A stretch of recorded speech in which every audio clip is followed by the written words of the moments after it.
Hello, everyone. My name is Dr. Shelley Carter, and I just wanted to provide you an overview of this series of tips for teaching online that is being offered as a public service by the School of STEM with the American Public University System.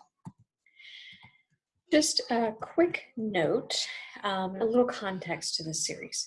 Truly, the driver behind this is that we want to offer what assistance we can. We understand that the world is in a very unusual place. We understand that many of us are being asked to do things that we are not necessarily familiar with.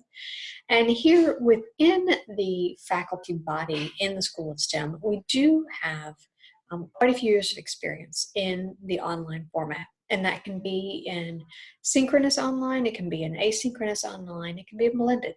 So truly what we have done is just pulled together a team of faculty to offer you some hints and tips. But here in this first video, again, I just wanted to go a little bit further into the context of the series and remind you that truly we are here to help. And so again, I'm Dr. Shelley Carter. I am an associate professor and faculty director within the School of STEM. And so right now we are definitely in a time of unknown and a time of constant change. We, as I've already said, and want to emphasize again, are here to offer what we can from our experience in the online. The speakers that you will hear in the rest of this series are experienced in a variety of formats. But what we are not here to do is stand in for professional development or a full training sequence that you may receive from your university. Instead, what we are doing is offering what I would call brass tacks advice. What's the minimum that you need to really take away and consider as you are moving to this new format? And part of the thing to realize is that when we all started this year, when we started this semester, when you started the term that you're in, we had these great and brilliant and wonderful plans for these masterpiece diagrams of these elegant courses. And right now we just need to get to the end. We need to get to the end of the semester. We need to get to the end of the class. We need to get to the end of this time of uncertainty to the extent that we can. But we want to offer our help and we want to offer our continued help. So the last slide in this will actually give you contact information if you have additional questions. And of course, since we're now hosting these videos on YouTube, you can always post questions in the comment and we will attempt to keep track of those. And so first and foremost, I want to emphasize an important piece right now is for you to have a plan. And the plan cannot focus just on what you need to do in the class. Instead, what the plan needs to include is a way to protect yourself and your time. You are not going to be able to help your students. You are not going to be able to support your university or your colleagues if you are not healthy. And so take care of you and yours. It is very, very easy in this time of change of wanting to give as much as you can to default to giving your all and perhaps too much time to the online. So do set boundaries for yourself and do set boundaries with your students as you move into the online realm. And you'll hear more about that as in other series or other sequences in the series. Map your course. But when you're mapping your course now, don't think of all of the scenic highways you could take. Think of the most direct route to get where you need to be. What must be done by the end of the course? What learning outcomes do you have to meet? What the objectives do the students have to be able to address as they finish the course? And be willing to change whatever your original outline is. For example, one of the key things to keep in mind if you are moving from a fully face-to-face to a fully online course is to break larger assignments into smaller ones. That will really help with the flow of your class. That will give you a touch point you can have every week or every few days as opposed to, 4 weeks from now you're going to have a term paper due. Instead, break it down into smaller pieces.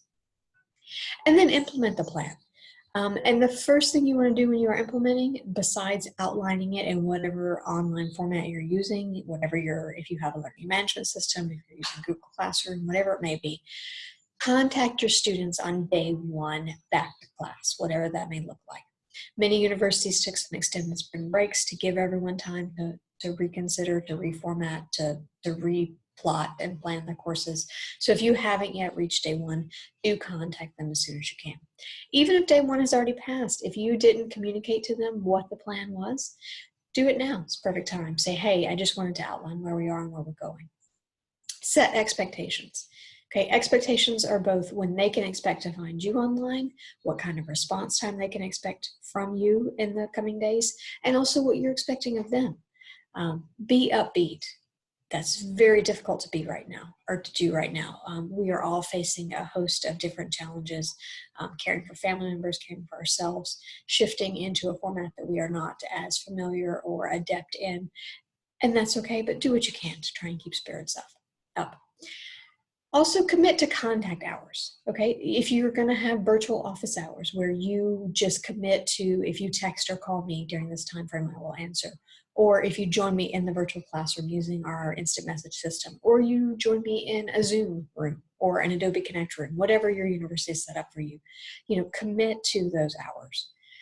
And keep in mind that even as the situation is changing, even as the situation is evolving, even as things will continue to change, and people who are not sick right now may become sick, or who are not caring for a family member may find themselves caring for a family member, everyone still wants some sense of normality. And so your students were accustomed to seeing you perhaps every Monday, Wednesday, Friday, or Tuesday, Thursday, whatever it may be. Or they at least were accustomed to the idea of, okay, I have class for the next 4 weeks. So do what you can to give them that sense of normality and continuity, even as you acknowledge and openly accept that it will need to change. Now, what can you expect from us with this series? As I said, these are meant to be very broad brass tacks. How to help get running right now. We hope that you will revisit these. Again, let me emphasize, these are our experiences. This is us as your colleagues in higher education offering these hints and tips. We are not endorsing specific technologies. We are not standing in as the training you can receive on specific platforms. These are just examples from our experiences. In the live session, which we have held already, there was time to ask your immediate question. We will continue to host live sessions moving forward, so you may have time to visit us with questions then. And we will continue to upload videos as the weeks go by on topics that we think are important. And with that, I invite you to enjoy the series. I want to send a special thanks to my faculty who worked very hard to put this together, even on a reasonably short time frame. And do know, again, that just as when raising a family, just as when kicking any large project off, it does take a village. And so let us support you as you build a new village with your students. Thank you very much. And as promised, if you have any questions, you want to reach out directly, you can reach out to the School of STEM by email or find us on Twitter, or you may reach out to me directly, again, by email as noted, or with my Twitter handle.